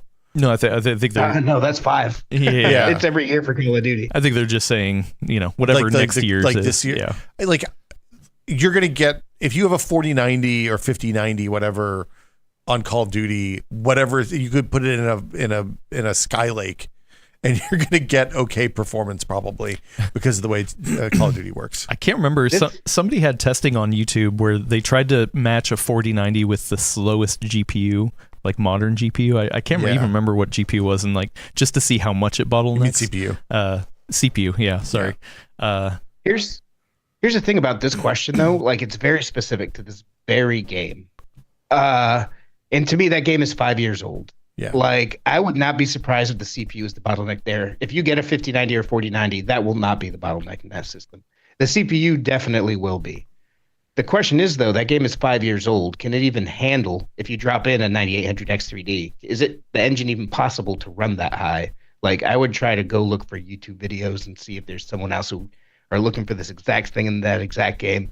Because yes, upgrading your CPU would theoretically give you higher frame rates in those older COD games, but there's no guarantee that the engine can keep up with it anyway. Well, and the fundamental problem with the 4090, much less the whatever 5000 series NVIDIA comes out with, is that it's always CPU bound. It is really hard to make video games not CPU bound with a 4090, to the point that like we put 4090s in our CPU test beds so that everything is CPU bound. It's just a monster. Also, I have to correct myself. I thought I thought they were making a joke, like Modern Warfare 19, like, you know, in the future. No, they meant Modern Warfare from 2019. Yeah. Okay. So okay. Vanguard, I thought they were just saying like fan on the chat. Okay, sorry. Vanguard's the last Sledgehammer game, I think. Yeah. It's the World War II one. Sorry, I thought they were making a joke. Modern Warfare 19, you know, which we'll get to it at some point. I think we're already past Modern Warfare 19 if you're counting. Anyway, maybe, yeah. Very specific question. Friend of the show, Mike Quinton, gave us a $10 super chat. Thank you so much. Said, are Intel CPUs sold mostly on desktops or laptops, meaning mobile? In real terms, what is AMD's market share increase in servers? How close is AMD to taking away Intel's total PC or server market share? That report actually did get into server stuff. Let's see if I can find it real quick. Server CPU share, third quarter 2024. It stands at 75% Intel, 24% AMD. So that number varies depending on which analyst is looking at it. AMD Ryzen EPYC processors, not Ryzen, have up to a third share in many reports. Of new sales or of overall market, Brad? Sorry. Huh? Of new sales or of overall market? New sales. It's tending towards, it's getting bigger the more recent that it is. Intel not predominantly, but the biggest slice of the pie is laptops. Most people buy laptops. Most people don't buy desktops these days. Businesses and gamers are different. So it's definitely laptops. Yes. That's the part where AMD is lagging behind, but it has been making big inroads in over the last few generations. But I feel like if AMD continues to, you know, keep gobbling up server share, getting all the IT nerds on their side, keeps gobbling up desktop share, PC gamer share, getting the gamer enthusiasts on their side. Like, I feel like laptops are sure to follow at some point. Yeah. So, yes, you're right. Laptop, far and away the largest amount of devices that get sold. But there's a reason that we reviewed 130 clusters. There you go. Yeah, I like it. Let's get to some more questions over here on the Discord. I don't know how to say this. Alaric, maybe? Alaric, yeah. New question, hot off the press. Welcome to Discord. Says price forecast for NVIDIA's 50 series. We talked about that recently during the maybe 3 weeks ago. I can't remember. Yeah. Rumors. Yeah. Rumors. When we were talking about rumors, but has that changed for you at all? I don't remember what your price that you were aiming for, but Brad, has that changed for you at all since then? Doesn't to me. I can see it going from $2,500 to $3,500. And I explained all my thoughts why in that 5090 rumors episode that we did. I'm still sticking with 2,000. Look, they sell the Blackwell parts for $50,000 to data centers. It's a deal. The more you buy, the more you save, is what I've heard too. Yeah. Elena, I mean, the TLDR is the 4090s came out at $1,499. We haven't seen them sold for less than $2,000. I think it was $1,599. $1,599, whatever. It was $100. Yeah, it's all the same. Like the real answer is, if you have to ask, it's probably you're out of the range. Yeah, but the rumors say the memory is doubling, which is going to make it super awesome for developers and AI enthusiasts and people who want to mine now that Bitcoin's going, and not that you can mine on a GPU, but that kind of stuff. And I think that NVIDIA realizes that they priced it too low. Seeing as how they priced it at $1,599, you can't buy it for less than $2,000. They're going to want some of that money back. So I think the 5090 is going to be a beast of a card that most people cannot afford unless you're using it for work. I still kind of feel like the 5090 price will change. I mean, we're kind of debating on how much it'll change, but I still feel like the rest of the stack doesn't change. That you know, Really? the 5090 they just push further out and be like, hey, if you really want one of these, then you really want one of these. The rest of the stack stays the same. I mean, Why would they leave money on the table though? If they can argue that it's going to be more performant, then why would they leave money on the table? That's just They already pushed it too far last gen. yeah. Yeah. Lane, so they had to put out the. I mean, I'm not advocating for this. I want to be clear. I am absolutely not advocating for this. But I mean, as Gordon likes to say, companies are in business to make money. Oh, for sure. Yeah. but Nvidia is in the unique position of this market being relatively minuscule compared to the place that they make real money now, and therefore, you know, what's their if they jack prices up 20% on customers like they did last go round, it's not going to impact their bottom line at all, right? Like when they're selling these GPUs for AI data centers at $50K a pop, this is a like there's no up there's Teeny drop in the bucket. yeah it's we're insignificant. So And here's the thing I think a lot of people don't realize because you don't talk with representatives from NVIDIA and Intel and AMD the way that like we do. They really care about their public perception at NVIDIA. Like, I was pretty harsh on the 40 series. I'm like, why the hell is this $230 more than the last one for 5% more performance? And I think that sort of criticism, one, they had a lot of questions around it. They're like, hey, let's talk about this, blah, blah, blah, blah, blah. But then the Super Series also did come out because they don't want negative press like that lighten up all the headlines. I think that's the reason we saw the Super Series now. That's the reason we saw Super Series for the 20 series because it was the same complaints. I actually agree with Adam. And the 4080 Yeah. did drop in price for the Super. So Yep. yeah. So I don't think they're completely immune to it. Yeah, that's just my guess is that the 5090 just could push out further. The rest of them price hold. well, and The rest of them, real people have to buy. Not that AI developers and whatnot are not real people, but gamers have to buy. And trying to justify more than $1,000 on a graphics card's hard when you're playing. Yeah. and There's the difference between when you're paying for it and your company's paying for it. yeah, well, but also AMD has signaled that they want to get the fat part of the curve, right? They want to get that mid-range part, and like the thing NVIDIA doesn't want to do, because you don't keep your stock price nice and high, is ceding market share. So they're going to do whatever they have to do to maintain that market share. Oh yeah, but I mean, well, I think they're like 88%. Well, but they I don't mean, got much market share to lose. but like okay, so there's a business school anecdote that people share about Sterno. Sterno is a canned heat product that, you know, it's like fuel in a can. You use it for fondue dishes and chafing dishes and stuff like that. Yum. Really, really popular in the global south at the time, and it had 95% of the global market. And the company that owned Sterno was like, "Hey, man, every division of our company is going to increase market share this year." And they were like, "Dude, we got 95%. How are we going to do this?" And so they paid a whole buttload of consultants to come in and figure out how to carve 2.5% out of whatever other canned heat products existed in the market. They're going to do whatever they can to not lose market share.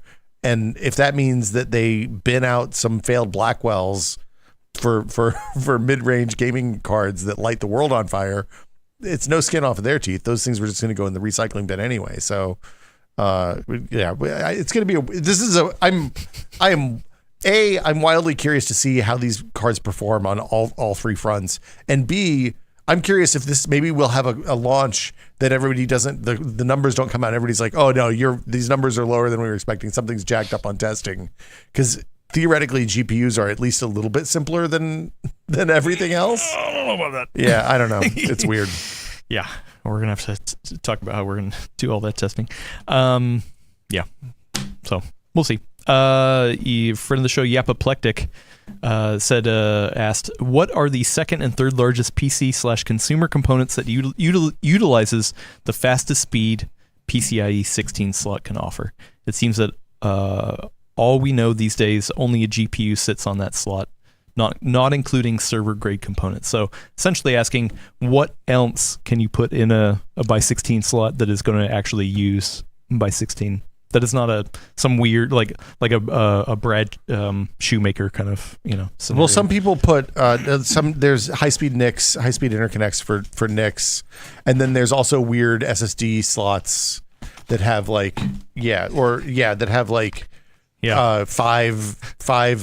by 4 M2 Yeah. Five PCIe 5 or 4 PCIe 5 M2 slots that have 4 lanes each can fill a 16 slot card. That's what this is, right? This is 4 M.2 slots. So yeah. Of PCIe 5.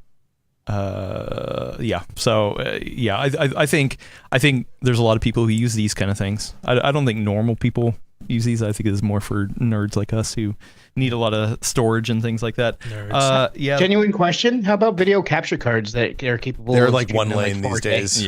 Yeah. Like they're even I want to say even that Elgato that what the ones that are like It's 4 it's a by 4 slot. yeah, that are 4 ports. Like by 4 or by 1, depending on the card. Yeah, they're like they'll use by 4, but they really only need by 1. Same thing with audio cards. Yeah. The small minority that are left. So network stuff can use more than 4 lanes, but it's not you're fine. Yeah. I would say extreme network and extreme storage is the real true answer to this. Yeah. So I mean, other than real weird edge cases. Do Thunderbolt? What about Thunderbolt? If you have a Thunderbolt 5 board, do you have to have a do you eat a slot with that, or does that just have a weird port on the back of the motherboard? It has a port. Okay. Yeah. So because for a while there, your like my Asus, my like what was X890 or whatever, the 9900K has a daughter card that's the Thunderbolt card, but I think it's a by 1. Oh yeah. Not anymore. It's just for show. Yeah. For show. No. People don't say that anymore, Adam. no, You just outed yourself as an old. Whoops. For show. Here we go. Here's a good question from a Trave. I don't know. It says Nailed it. First question suggestion for the full nerd. Welcome. Thank you so much. I'm excited to get to this. Gordon wonders on his 9800 X3D review, how would a dual X3D chip perform in content creation workloads? I think that's the highlight follow-up question for the CPU review. Could you guys discuss it a bit more on the podcast? So We kind of hit this a little bit, but yes. But I wanted to make sure I read their question. They did kind of follow up. They were talking about TDP stuff, which we did not get into because the 9800 X3 definitely... I have a video I'm working on right now where I'm putting it through its paces on a really low profile air cooler, and the 7800 X3D does not hit TJ Max or TDP. It is not hitting the max even under that scenario at stock. Wow. The 9800 X3D does. So it's definitely using more power. It is definitely using more of the juice, especially compared to a 9700X, which in the video I tested it at both the 65 watt, which is the default, but also then the overclocked, or not overclocked, the optional 105 watt in the BIOS. So I tested it both, and it definitely made a big impact. So yeah, I do wonder that does, in my mind, mean that a 9950 X3D is definitely probably going to juice harder than a 7950 X3D, if that makes sense. I also wonder if the upside down Vcache is going to make a difference on the dual CCD chips. Yeah. Because like if it was that fast, slow, fast, no cache, slow, lots of cache. Like if it was that was making the dual CCD chips not make sense, or if it was, it doesn't make, you just don't need that many cores with the fast cache that made sense. So we'll see. Yeah. I mean, it's gonna cost, if that does happen, it's gonna cost at least $100 more than the 79. It's gonna be real expensive. Yeah. But either way, I am bracing myself for whatever that 9950 X3D comes out at. I'm sure the it's going to eat up more juice and require more cooling. I bet it's than the 79. I bet it's just XD. $50 flat. That's how they get the big dub. Is they make a $50 the best CPU you can possibly buy, and it's only $50 for $50. $50. I think about if I was in charge, that's what I would do. Yeah. There you go. That's a good idea. Hey, you want a real fast GPU? Yeah. Look, remember when the Voodoo 2 came out? That thing was $299, and it was the fastest GPU you could buy. Good times. $200. Yeah, there you go. Done. Let's see. Is a comment, not a question, from friend of the show. Coffee gave us $6.99 Canadian dollars. Thank you so much. Said, what's frustrating about the RTX 4090 is that it offers good price to performance. Yeah. Yep. It does, but it doesn't matter if you can't afford it. Look, if you care about noise, the best thing you can do is buy a 4090, lock your frame rate to 60 hertz, and the fans are never going to spin up when you play your video games. Or 40. Or 40. Bigger bar better. I love the 4090. What's frustrating to me about it is in past generations, like value bang for buck, like got worse the higher up the scale that you went. If you bought 3080, then spending more on a 3090 wouldn't make sense fiscally. But if you want that last 5 to 10% of frames, that's what you had to spend. You had to spend the extra 20%. For the 40 series generation, NVIDIA launched the 4090 and like set that as a base for the value for all the rest of it. If you look at the vanilla non-super parts and look at the performance it got versus the 4090, it matches up like almost perfectly. Like the 4080 is 70% of it or whatever, and the 4060 Ti and it just screwed up pricing super hard that generation. Yep. A couple more questions to get out of here. Friend of the show, Kraken, has one for Elena. Elena, you ready? Yes.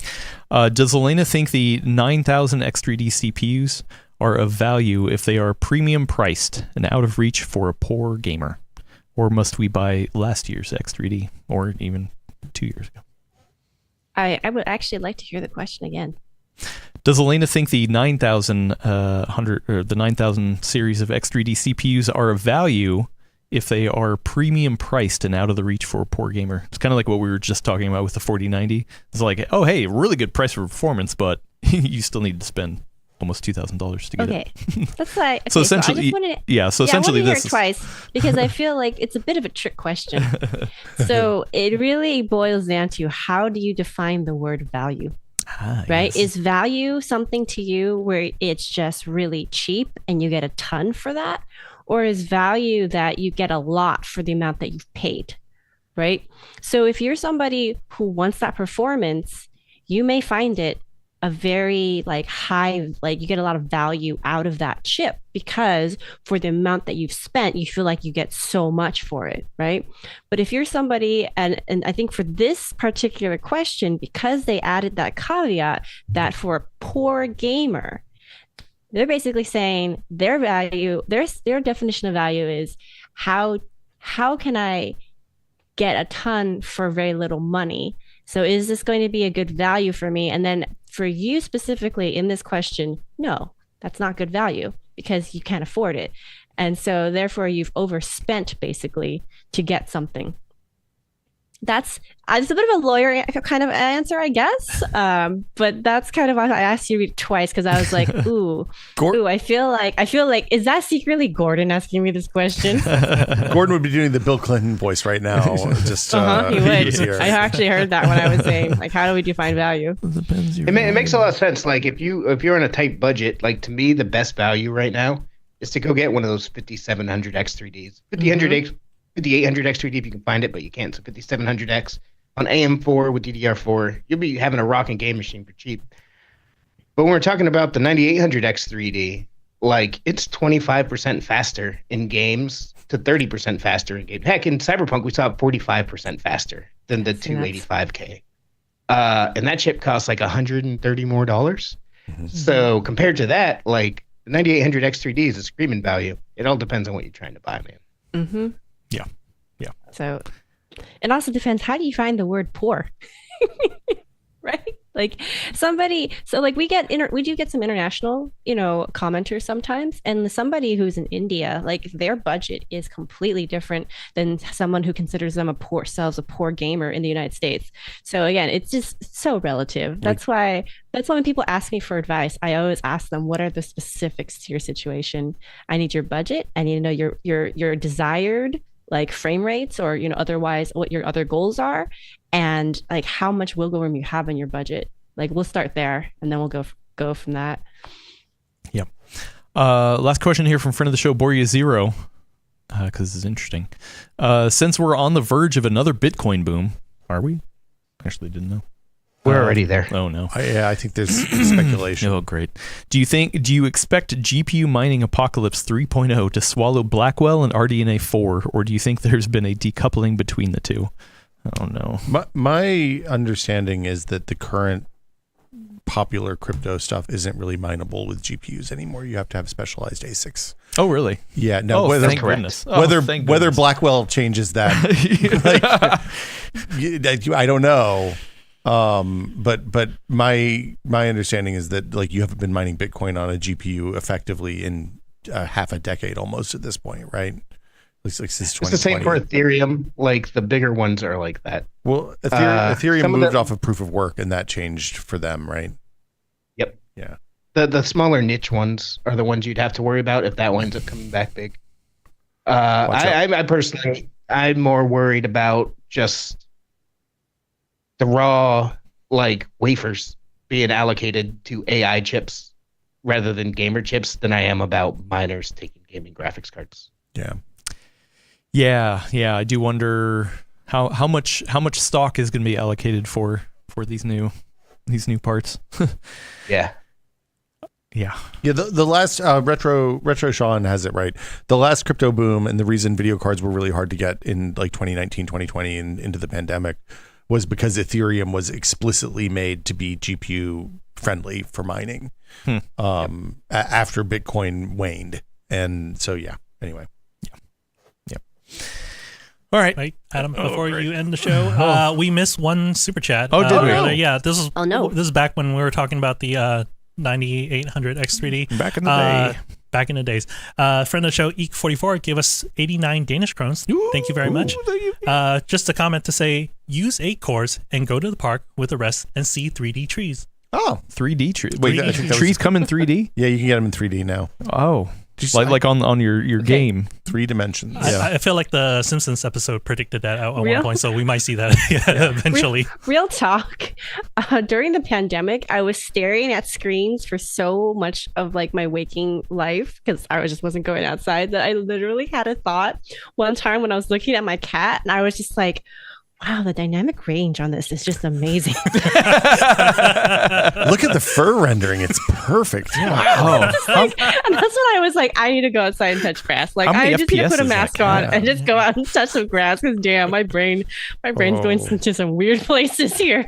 When that cat runs by, the 1% lows are really nice and smooth. Look, I loaded up the Nintendo Music app, and when my daughter and wife were in a store picking something up the day, I started playing the Animal Crossing music, and they both had like full on pandemic flashbacks. And my daughter still plays Animal Crossing, but they were like, "No, man, you can't play the Animal Crossing menu music in the car. That is not okay."